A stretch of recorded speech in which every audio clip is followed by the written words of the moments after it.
So there are three different equations that we need to have memorized before we come to take our exam. The first equation we saw in the last video, that was to find the equation of a slope from 2 points, m equals y2 minus y1 over x2 minus x1. The second one is the equation of a line in slope-intercept form, which is y equals mx plus b. And then the third one is point-to-slope form, which is the equation that we use to write a line. So point-to-slope form is y minus y1 equals m times x minus x1. Okay, we're going to use that equation right here to write the equation of a line that passes through these points. Before I can do that, I need to know what the slope is. So I'm going to find the slope. So the slope is, we're going to take the second y-coordinate, -1, minus the first y-coordinate, -7, divided by the second x-coordinate, -2, minus the first x-coordinate, which is 1. So that's going to give me 6 divided by -3, or -2. Okay, so that's my slope. Now that I know my slope, I'm going to write the equation of the line. So I'm going to use y minus the first y-coordinate, which was -7. Really doesn't matter which of the two ordered pairs I use, I'm just choosing this one. -2 is my slope, and I've got x minus the first x-coordinate, which is 1. Okay. So if I start to simplify, I've got y plus 7 equals -2x plus 2. And we want to leave it solved for y so that we leave it in slope-intercept form. So my final answer on this one is going to be y equals -2x minus 5. Okay. In part B, I want to write the equation of a line that has a slope of 4 and passes through that ordered pair. So in this case, they've already told us the slope. Way too easy. So all we need to do is say y minus 5, the y-coordinate, equals slope 4 times x minus the x-coordinate, which is -8. Now all I have to do is simplify this. So y minus 5 equals 4x, that 2 negatives makes that a positive right here, 32, and then just add that 5 to both sides. Alright, so my answer is y equals 4x plus 37. Way too easy. Okay. In the next one, they want me to write the equation whose slope is -3/4 and y-intercept is 2. They're getting even easier. Remember that if the equation, in the equation y equals mx plus b, m is the slope, and b is the y-coordinate of the y-intercept. So they've given me the exact pieces I need to write this equation. So y equals the slope, -3/4, x plus the y-intercept. So instead of writing plus -2, I'm just going to write -2. Way too easy. Okay, well that's the equation for that line. Okay. Alright, now I want to find the equation of each of these lines in this graph. Now, similar to this one up here, I'm going to be able to read off the slope and y-intercept just from looking at the graph. So the slope of this one right here, let's say I'm looking at this point, and I want to be sure it goes through the corner, so well, that looks like a point. These ones I'm not sure about. Looks like it's not going through the corner right there. Going through the middle, maybe that one. So let's check. So from here I'm going down 1, 2, 3. So I've got -3 over. So I went down 1, 2, 3 over 1, 2, 3, 4, 5, 6, 7, 8. Alright, let's just check that this looks the same. Down 1, 2, 3 over, all the way over to 8. Yep, so my slope is -3/8, and my y-intercept is 2. So my equation is y equals -3/8 x plus 2. Well, that's it. Okay. Now in part B, this equation is a vertical line, and so the equation of the vertical line is defined by what coordinate never changes. The coordinate x equals -3 never changes. So that's the equation for this vertical line. Okay, let's try the next one. Given the following equation, first we're going to put it in slope-intercept form. Then we're going to label the slope and the y-intercept. Alright, so putting it in slope-intercept form, that means solve for y. So we can do that. We'll solve for y. So 9x plus 7y equals 15. If I want to solve for y, we're going to subtract that 9x from both sides. Well, right in the middle of this with the hay. Okay, so minus 9x plus 15. And just divide both sides by 7. Don't forget to divide everything by that 7.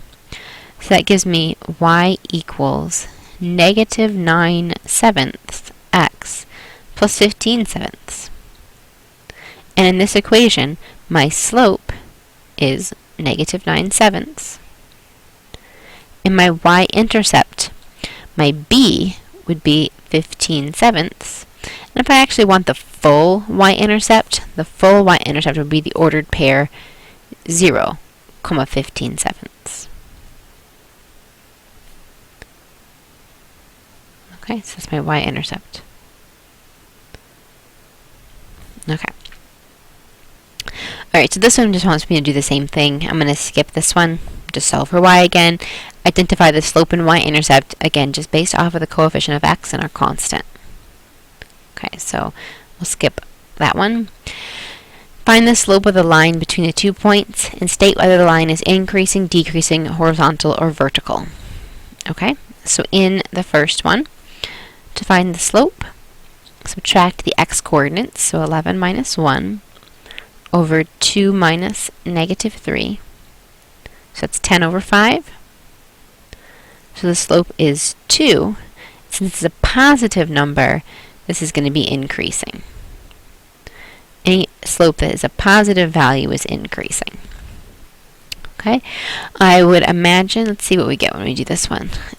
2 minus 2 over -1 minus -5. So that gives me 0 divided by -4. 0 divided by anything is 0. So in this one, the slope is 0. Now, a slope of 0 means the line is horizontal. Okay, now notice I could actually tell that it was going to be horizontal earlier because I noticed that my y-coordinates were the same. They're both 2. So I could see that because both y's were the same, I was going to get a 0 across the top. That means it's the horizontal line. Now note, this also tells me that the equation for this line is y equals 2. Okay. Alright, now in this one, I notice again the x's have the same coordinates. The equation for this line is x equals -4, and that's going to be a vertical line. Let's try to find the slope using the equation for slope. 3 minus 7 over -4 minus -4 is -4 divided by 0. I can't divide by 0, so I have to say this is undefined. Now, anytime I have a vertical line, I know the slope is undefined. So once I identified the fact that it was a vertical line with the x-coordinates were the same and I was going to be dividing by 0, I knew that the slope was undefined. Okay. And then this last one here is probably going to be the decreasing case. Let's just do it to see. -5 minus -1 over 2 minus -4 is -4 over 6. So my slope right here would reduce to a -2/3. And because that is a negative number, yes, this one is decreasing. Okay, so decreasing. Okay, let's see what we have next.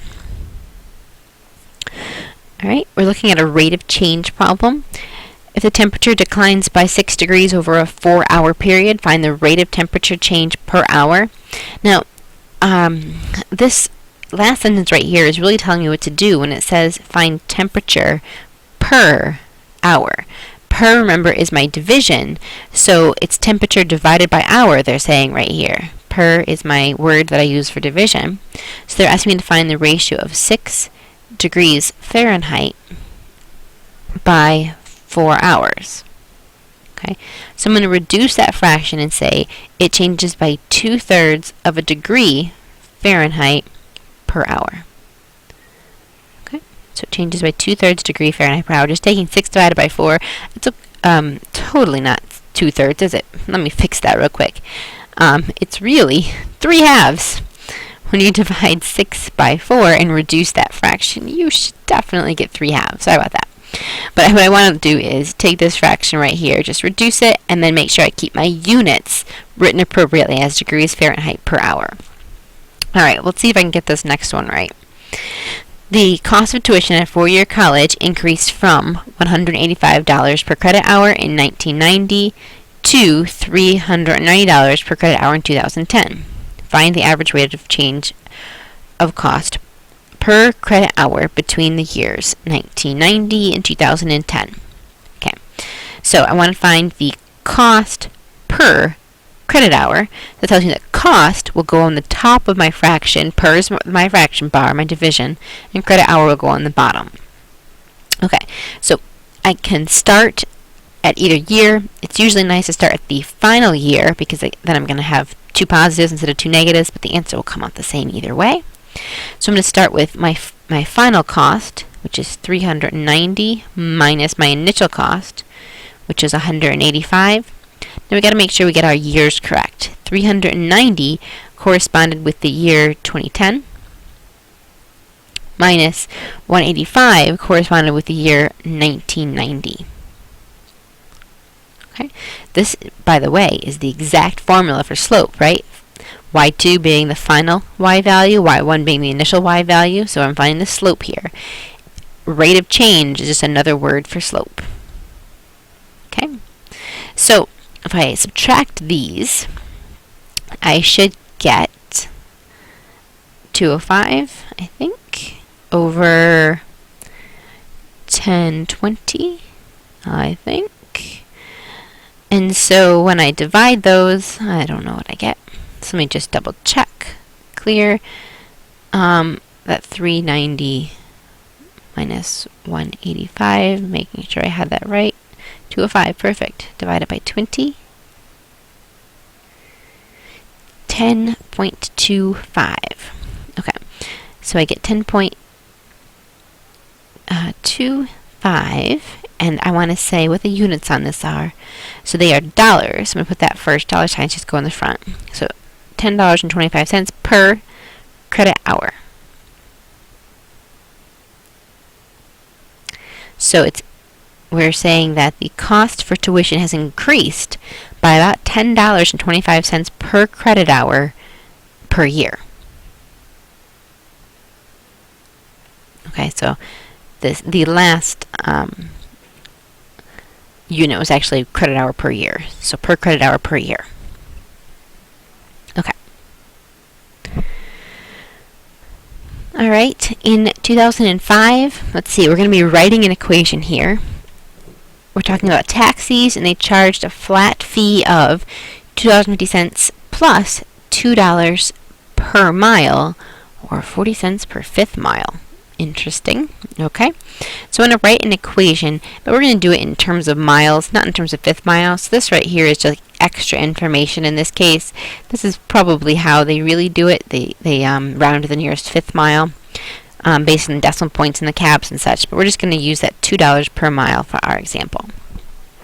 Okay, so we're going to start off trying to write an equation. Okay, per mile, $2 per mile is an indication that this right here is our slope, right? And anything that's in a unit that's per, or a fractional unit, is a rate of change or a slope. So when I write the equation, it's y equals 2x plus whatever my y-intercept is. My y-intercept is my flat fee in this case, my $2.50. Now, the equation actually asks